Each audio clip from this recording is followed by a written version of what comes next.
बिस्मिल्लाहिर्रहमानिर्रहीम। अस्सलाम वालेकुम। आज मैं आपके साथ शेयर करूंगी एक आलू से बनने वाले ढेर सारे इतने मज़ेदार स्नैक्स की रेसिपी जिसे आप हर बार बनाना चाहेंगे। टेस्ट में एकदम लाजवाब है। बहुत ही कम चीज़ों से ये बनकर तैयार हो जाते हैं। तो चलिए इसको बनाना शुरू करते हैं।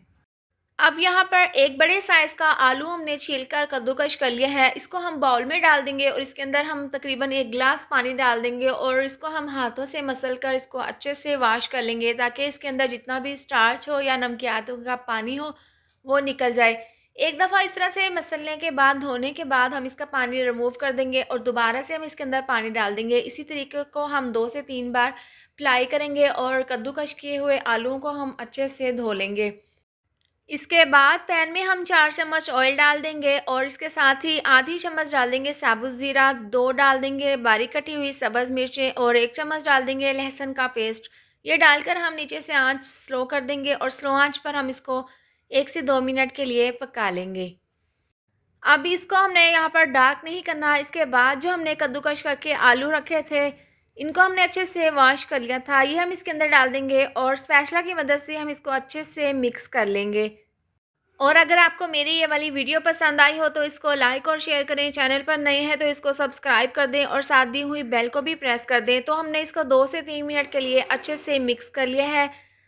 आलू यहाँ पर हल्के से सॉफ्ट हो गए हैं। इस पॉइंट पर हम इसके अंदर 1 कप डाल देंगे पानी और इसको हम मिक्स कर लेंगे। इसके बाद हम इसके अंदर टेस्ट के हिसाब से आधी चम्मच नमक डाल देंगे, आधी चम्मच कुटी हुई लाल मिर्च, ये डालकर हम इसको मिक्स कर लेंगे। नीचे से आँच हमने स्लो की हुई है। इस तरह से मिक्स करने के बाद 1/4 चम्मच पिसी हुई काली मिर्च डाल देंगे और 1/4 चम्मच पिसा हुआ गरम मसाला इसके अंदर डाल देंगे। इससे बहुत ही अच्छा सा टेस्ट आएगा।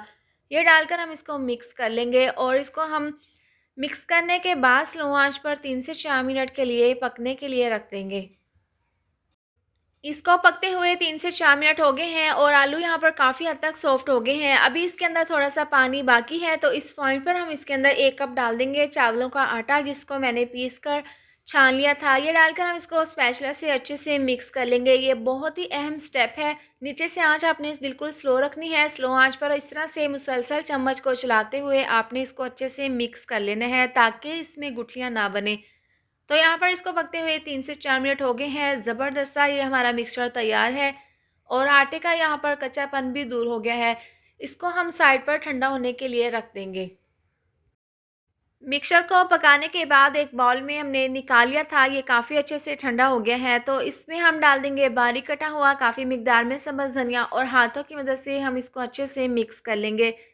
सब्ज़ धनिया से बहुत ही अच्छी सी लुक आएगी। इस तरह से मिक्स करने के बाद इसके हम कटलेट्स तैयार कर लेंगे। तो जितना हमने तैयार करना है उतना हम ये मिक्सचर ले लेंगे। अब इस तरह से हाथों में हम इस तरह से गोल करते हुए इसकी एक टिक्की तैयार कर लेंगे।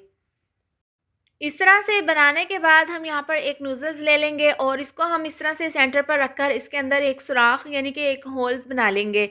तो यह बहुत ही आसान तरीका है। आप यहाँ पर फिंगर की मदद से या फिर घर पे मौजूद पेंसिल्स की मदद से आप इसके अंदर इस तरीके से होल बना सकते हैं। ये बहुत ही आसान तरीका है। तो एक मैं आपको तैयार करके दिखा देती हूँ, बाकी की तमाम हम इसी तरह से ये डोनट्स तैयार कर लेंगे। तो यहाँ पर तमाम स्नैक्स हमने तैयार कर लिए हैं। आप देख सकते हैं इनकी लुक कितनी ज़बरदस्त लग रही है। इसके बाद हम इनको फ्राई कर लेंगे। तो पैन में ऑयल को हमने गर्म कर लिया था। इसके बाद हम बारी-बारी ये स्नैक्स इसके अंदर डाल देंगे। ये डालने के बाद हम एक साइड से 3 से 4 मिनट के लिए इनको गोल्डन कलर आने तक फ्राई कर लेंगे। 3 से 4 मिनट के बाद हम इनकी साइड को चेंज कर देंगे और दूसरी साइड से भी इनको इसी तरह से फ्राई कर लेंगे। आपने इस बात का ध्यान रखना है, मीडियम आंच पर आपने इनको फ्राई करना है, इससे ये बहुत ही क्रिस्पी बनकर तैयार होंगे। तो इस तरह से हम इनकी साइड को चेंज कर देंगे और दूसरी साइड से भी इसी तरह से इनको हम फ्राई कर लेंगे। अब देखें इनको फ्राई होते हुए 8 से 10 मिनट हो गए हैं। ज़बरदस्त सा इनके ऊपर गोल्डन कलर आ गया है। आप यकीन करें ये बहुत ही ज़्यादा क्रिस्पी बनकर तैयार हुए हैं। आप एक बार इसको बनाएंगे तो आप इसको बार-बार बनाना पसंद करेंगे। तो इस तरह से हम ये तमाम डोनट्स निकाल लेंगे और जो बाकी के हैं उनको हम इसी तरह से फ्राई कर लेंगे।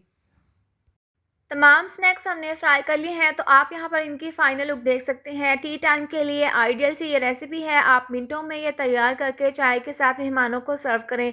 बहुत मज़ेदार बनकर तैयार होते हैं। इसके साथ ही अगर आपको मेरी ये वाली वीडियो पसंद आई हो तो इसको लाइक और शेयर करें। चैनल पर नए हैं तो इसको सब्सक्राइब कर दें और साथ दी हुई बेल को भी प्रेस कर दें, ताकि मेरे आने वाली हर नई वीडियो का नोटिफ़िकेशन आपको मिलता रहे। अल्लाह हाफ़िज़।